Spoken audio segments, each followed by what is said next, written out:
विधायक हैं दिनेश अदलखा जी और हमारे बीच में पहुंचे हुए हैं। बड़खल की क्या कुछ समस्याएं हैं, क्या कुछ चुनौतियां हैं, क्या कुछ उपलब्धियां अभी तक की हैं, उन तमाम विषयों को लेकर के बातचीत करेंगी मेरी सहयोगी चविष्का, ओवर टू यू। जोरदार तालियों से स्वागत कीजिए।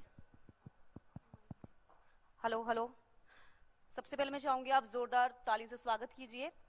विधायक हैं बड़कल से दिनेश अदलखा जी, बहुत बहुत स्वागत है सर आपका। सबसे पहले मेरा सवाल आपसे ये रहेगा, पहली बार आप विधायक बने, कैसा लगा सर जीत के आपको उस वक्त?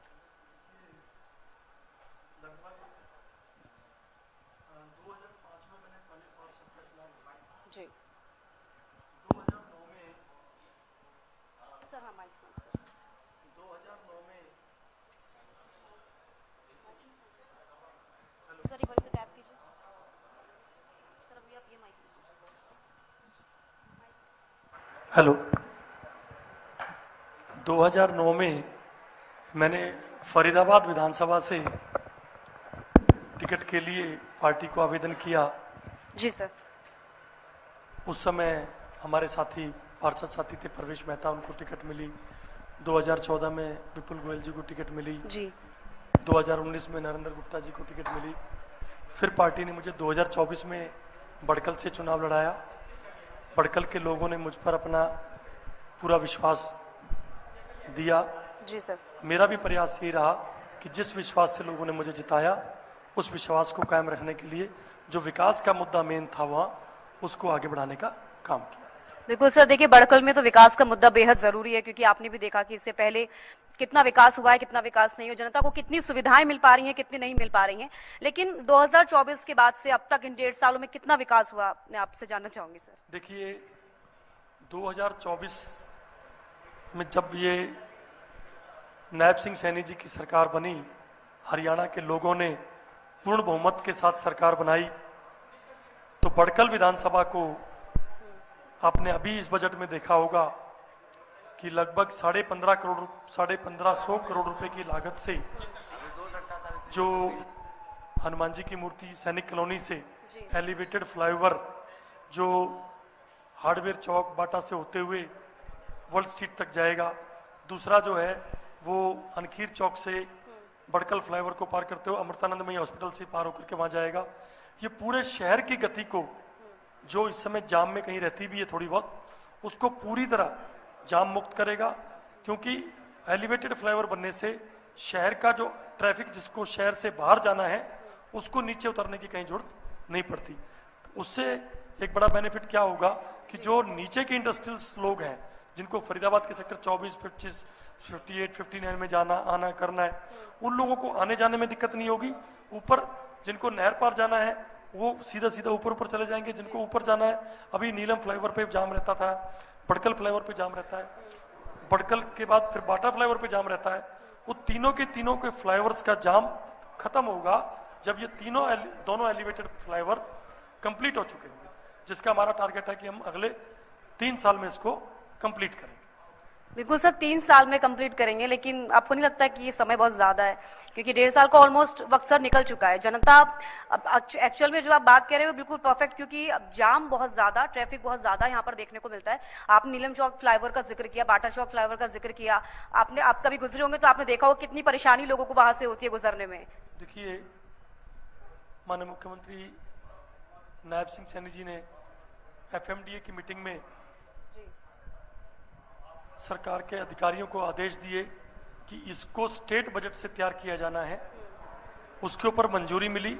इस बजट के अंदर मुख्यमंत्री जी ने बजट सेशन में खुद खड़े होकर के बोला कि हम इसको कंप्लीट करेंगे। साथ ही साथ आप देखेंगे जो रोड है, अभी आप नीलम फ्लाईओवर के जो अब हमने उसका नाम चेंज करके गुरु तेग बहादुर चौक किया है, उस गुरु तेग बहादुर चौक के चारों तरफ आपको पूरा का पूरा खुला मिलेगा। ऐसे ही जो माता जी चौक है, माता गुजरीबाई चौक, जिसको हम BK चौक कहते हैं, उस चौक को भी हमने पहले वो 22 मीटर डायमीटर के साथ था, और वो 65 मीटर के साथ है। उससे क्या हुआ है कि लगभग 70% जाम की स्थिति को हमने खत्म करने का प्रयास किया है। लेकिन 3 साल बाद ये बिल्कुल ही जाम रहेगा ही नहीं, इसके ऊपर काम माननीय मुख्यमंत्री। तो मतलब 3 साल अभी लगेंगे। तो सर जीत कर जब आए थे आपके अंदर काफी जोश था, क्या वह जोश अभी भी बरकरार है आपके अंदर? ये तो बड़कल की जनता बताएगी, क्योंकि मैं तो अपना सवेरे से लेकर क्योंकि शाम कई तक सारे मुद्दे मेरे पास भी है, क्योंकि जैसा आप बोल रहे हैं बड़कल की जनता बताएगी, कई ऐसे मुद्दे जिनसे आप भी बिल्कुल मुखातिब होंगे कि वहां पे क्या क्या समस्याएं लोगों को हो रही हैं, चाहे वो सीवरेज की प्रॉब्लम की बात कर ले, वाटर लॉगिंग की बात कर ले, या फिर पानी की समस्या, लोगों को जो पीने का पानी है सर, बहुत परेशान बड़खल की जनता हो जाती है। मैं आपके चैनल के माध्यम से जी एक बात कहता हूं, 2024 8 अक्टूबर को मैंने बतौर विधायक के रूप में जनता ने मुझे बनाया। 8 अक्टूबर के बाद 15 दिन का तो टाइम मानता हूं मैं, 25 अक्टूबर के बाद और आज तक जो सीवर की समस्या बड़कल में रहती थी, आपके पत्रकार साथी फरीदाबाद में ही रहते हैं, बड़कल को भी कवर करते होंगे। आज आपके चैनल के माध्यम से सरेआम खुलेआम कह रहा हूं कि कहीं भी कोई सीवर की समस्या हो तो उसका दोषी मैं हूं, इससे बढ़ के कोई बात नहीं, क्योंकि मैंने सीवर की समस्या को लगभग 98% खत्म किया है। तो यानी कि 2% बची है आपके हिसाब से। बट सर अभी आपने सैनिक कॉलोनी का जिक्र किया, उसके आसपास के जो एरिया हैं, सैनिक कॉलोनी में जो पानी की समस्या थी जी उसको खत्म किया, जी सीवर की समस्या थी उसको खत्म किया, सैनिक कॉलोनी को नगर निगम में टेक ओवर करने का काम नायब सिंह जी की सरकार ने किया। आज पूरे सैनिक कॉलोनी में जितने भी पार्क हैं, सबके पार्कों की बाउंड्री, फुटपाथ, जो भी उसके अंदर ऑर्नामेंट्स लगने थे वो लगा करके जिम, झूले कंप्लीट कर दिया। आज सैनिक कॉलोनी बड़कल की नहीं, फरीदाबाद शहर की नंबर 1 कॉलोनी। बट सर नगर निगम मुख्यालय अभी तक तो बना नहीं है, आपने इसका जिक्र किया नगर अभी। निगम मुख्यालय जी सेक्टर 12 में हमारा प्रयास ये है कि 2027 अप्रैल तक हम उसको कंप्लीट करके, क्योंकि डीसी ऑफिस भी यही है, तहसील भी यही है, कोर्ट भी यही है, एसडीएम ऑफिस भी यही है, तो मुख्यालय भी यहाँ होने से पूरे फरीदाबाद की जनता, चाहे बड़कल है, चाहे एनआईटी है, चाहे फरीदाबाद है, चाहे तिगांव है, चाहे बल्लभगढ़ है, उसको उसका बेनिफिट मिले। वो ऑफिस हमारा कंप्लीशन पे है, उसकी हमने मोटा मोटा अप्रैल 2027 तक उसको हम कंप्लीट कर देंगे और वो जनता को उस पर हो चुका हो। बिल्कुल सर, स्वास्थ्य के क्षेत्र में बात करना चाहूंगी। कई ऐसे अस्पताल है, बीके अस्पताल का मैं जिक्र करूंगी, लोगों को वहां पर सुविधाएं नहीं मिल रही हैं। ऐसा हम नहीं कह रहे हैं, लोग बोलते हैं, ऐसे लोगों की आवाज जब जनता उठाती है अपनी आवाज की, हमें वहां पर मुहैया नहीं कराई जा रही है, सुविधाएं नहीं मिल रही हैं, चाहे वो बीके अस्पताल हो और कुछ और दूसरे अस्पताल हो, तो सर इससे बहुत ज्यादा लोगों को परेशानी होती है। आमतौर पर जो जनता जब अपनी प्रतिनिधि चुनती है तो उनको पूरी उम्मीद होती है कि उनकी उम्मीदों पर खरा उतरेंगे और उनकी समस्याओं को दूर करेंगे।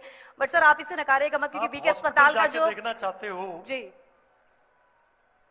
तो सेक्टर 45 में मेवला महाराजपुर का अर्बन हेल्थ सेंटर देखिए।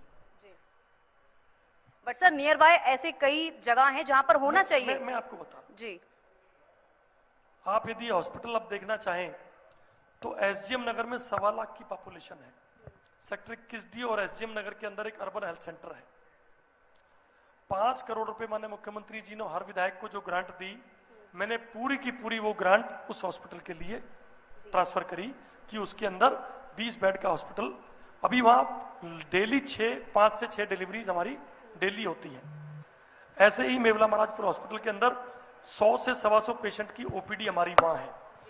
अभी इसके अंदर भी हम ओपीडी भी करने जा रहे हैं। अभी हमारी डेंटल चेयर के ऊपर बहुत अच्छा काम एसडीएम नगर वाले, एसडीडी वाले में हो रहा है। बीके हॉस्पिटल पूरे फरीदाबाद का हॉस्पिटल है। मैं बात करूंगा सेक्टर 21D का हॉस्पिटल और जो मेरा urban health centre sector Mewla Maharajpur का है, उन दो को हम इस तरीके से करने जा रहे हैं कि लोगों को हम हर फैसिलिटी वहां पर उपलब्ध कराने के लिए बिल्कुल तैयार है। क्योंकि बीके हॉस्पिटल में 80% लोग क्या होता है, एक्सीडेंट हुआ तो वो भी वहीं आएगा, ट्रोमा का हुआ तो भी वहीं आएगा, कुछ और भी है तो हेल्थ से लेकर के वो उसको बीके हॉस्पिटल आना है। लेकिन हर एक विधानसभा के अंदर एक अर्बन हेल्थ सेंटर है, सीएचसी हेल्थ है, उसके ऊपर हम सब मिलकर के नायब सिंह के जितने भी सिपाही हैं, हम सब लोग मंत्री हैं, विधायक हैं, सब मिलकर के हेल्थ के ऊपर बहुत अच्छे से काम कर रहे हैं। और आपको लगेगा भी सही, साथ ही साथ जो आयुष्मान का है, मेरे यहाँ पर 5 हॉस्पिटल प्राइवेट हैं, उन 5 के 5 हॉस्पिटल्स के अंदर आयुष्मान के पेशेंट्स को लिया जाता है जी। और कहीं भी किसी प्रकार की कोई दिक्कत होती है तो मैं फोन करता हूं, तब भी वो कहते हैं कि जी कोई दिक्कत नहीं है। सिर्फ दिक्कत थी कि आयुष्मान की पेमेंट टाइम पे मिल जाए।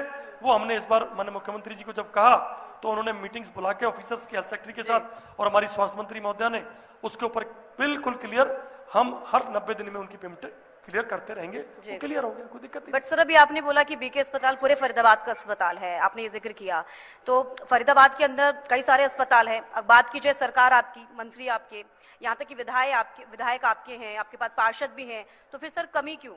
देखिए जी कल ही माननीय मंत्री जी ने हार्ट सेंटर का उद्घाटन जी बीके हॉस्पिटल में किया है। बिल्कुल। पहले भी लगभग 8 साल वो हार्ट सेंटर चलता रहा। बीच में एक डॉक्टर आया जिसकी कहीं कोई कंप्लेंट हुई, उस कारण से 1.25 साल तक वो दिक्कत रही, लेकिन उसको कल दोबारा मंत्री जी ने शुरू कर दिया है। हार्ट के पेशेंट भी अब सर्जरी कराने के लिए उनको मेट्रो जाने की जरूरत नहीं है, उनको एशियन जाने की जरूरत नहीं है। बीके हॉस्पिटल में ही एक बहुत अच्छे से कैथ लैब एस्टेब्लिश हो चुकी है।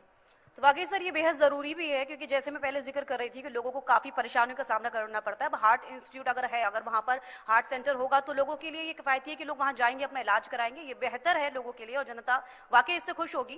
क्योंकि कल ही ये हमने देखा कि जिस तरीके से कैबिनेट मंत्री विपुल गोयल ने उसका इनॉग्रेशन किया। अब मेरा सवाल सर ये भी है कि ठीक है, स्वास्थ्य के क्षेत्र में हमने बात की, आपने कई सारी चीजें बताई, कुछ कमियां गिनवाई, कुछ विकास कार्य जो आपकी तरफ से किए गए हैं, लेकिन इसके अलावा और भी समस्याएं हैं सर। अब छोटे से छोटे मुद्दे पर अगर हम जाते हैं, सड़कें काफी टूटी हुई हैं, सड़कों के किनारे इतनी ज्यादा गंदगी होती है, जो पैदल चलने वाले रास्ते वहां पर लोगों को पैदल चलना मुश्किल हो जाता है। सर इन चीजों की तरफ लोगों का ध्यान नहीं जा रहा है, या फिर यूं कहें कि अगर ध्यान जा रहा है तो उन चीजों पे इंप्लीमेंट नहीं हो पा रहा सर। पर्टिकुलरली बड़कल की बात करें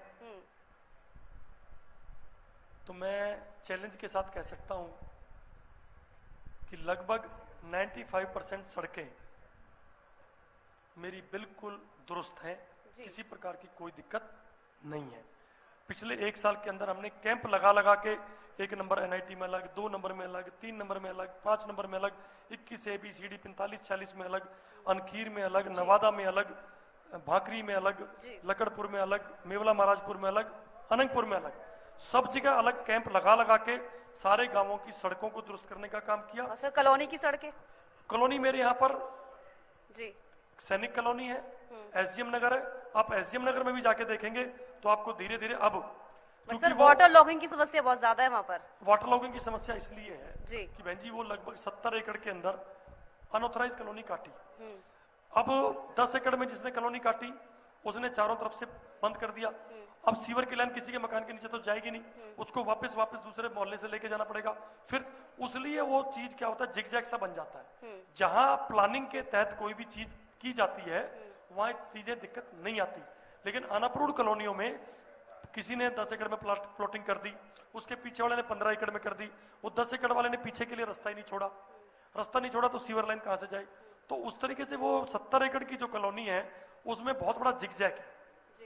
लेकिन फिर भी मैं आज बता रहा हूं कि जब मैं विधायक बना तो मुझे जब चुनाव लड़ना था तो वहां जब मैं गया तो वहां पर केवल सीवर की प्रॉब्लम थी, और आज मैं चैलेंज के साथ कह सकता हूं कि SGM नगर में कोई सीवर की प्रॉब्लम नहीं है। जी, तो यानी कि अभी प्रॉब्लम नहीं है, आप बता रहे हैं आने वाले दिनों में और विकास होगा, जैसे कि बिल्कुल नहीं होगी, गारंटी है। बिल्कुल सर, यही उम्मीद करते हैं कि गणेश अदलखा ने 20 साल पार्षदी की तरह काम किया है जी। आज भी विधायक नहीं, कार्यकर्ता और पार्षद के रूप में ही काम करता है। बिल्कुल सर, हम चाहेंगे कि आगे ऐसी जनता के लिए आप काम कीजिए ताकि उनको भी ये लगे कि ठीक है, आप जो जमीनी स्तर पर काम कर रहे हैं वो जमीनी स्तर पर दिखाई भी दे रहे हैं, उन लोगों को फायदा पहुंच रहा है। जनता को इस बात का अब विश्वास भी है कि जिसको हमने विधायक चुना है वो विकास के मामले में कहीं भी हमारे को कहीं अछूता नहीं रहने देगा। अभी वेंगी एक ग्रांट होती है, उसकी 4.5 करोड़ रुपए की जो 2 साल की ग्रांट थी वो मैंने एक DAV कॉलेज के सामने संस्कृति मॉडल स्कूल है, पूरी 4.5 करोड़ रुपए की ग्रांट मैंने स्कूल को दी है। उस स्कूल को हम प्राइवेट स्कूल की तरह बिल्कुल डेवलप कर रहे हैं ताकि जो बच्चे आए उनको भी महसूस हो कि कहीं कोई दिक्कत नहीं है। 8 मेरे स्कूल हैं सीनियर सेकेंडरी स्कूल, 8 की बिल्डिंग का काम नई कंस्ट्रक्शन का चल रहा है जो हम अप्रैल 2027 तक कंप्लीट कर लेंगे। आपको बड़कल के अंदर 18 स्कूल है, 18 के 18 स्कूल प्राइवेट स्कूल की तर्ज पर बढ़िया मिलेंगे। 485 बच्चे बड़कल के अंदर वो हैं जो इस समय साइंस लिए हुए, नॉन मेडिकल लिए हुए 11th क्लास में, उनके लिए हमने प्रावधान कराया है महारानी पेंट से CSR के तहत 60 लाख रुपए साल में अनअकैडमी और फिजिक्स वाला उन बच्चों को पढ़ाने का काम करेगा ताकि वो बच्चे कंपटीशन में भाग ले सकें।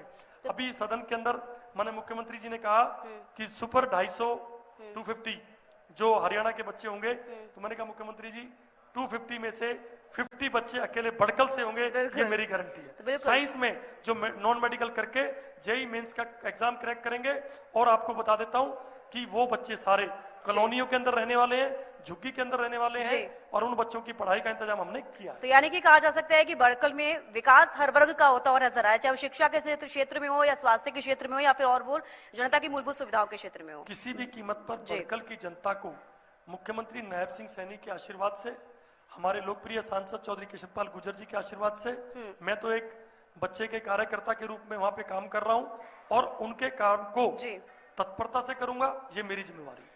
ठीक है सर, बहुत शुक्रिया सर, आप आए और आपने ये मंच साझा किया, और अपने जो भी विकास के कार्य अभी तक हुए हैं वो आपने बताया। Thank you so much sir, thank you. बहुत बहुत शुक्रिया दिनेश अदलखा जी, विधायक हैं बड़खल से। और अब मैं निवेदन करूंगा editor in chief Pratima Dutta ma'am से, please ma'am come on the stage, और दिनेश अदलखा जी को सम्मानित करेंगे। दिनेश अदलखा जी ने अपने क्षेत्र से जुड़े हुए तमाम मुद्दों को लेकर के बेबाकी से अपनी बात यहाँ पर रखी है, और बताया कि किस तरह से वो लगातार विकास के काम कर रहे हैं। एक बार जोरदार तालियां हो जाएं दिनेश अदलखा जी के लिए, बहुत ही शानदार तरीके से इन्होंने अपनी बातें रखी हैं।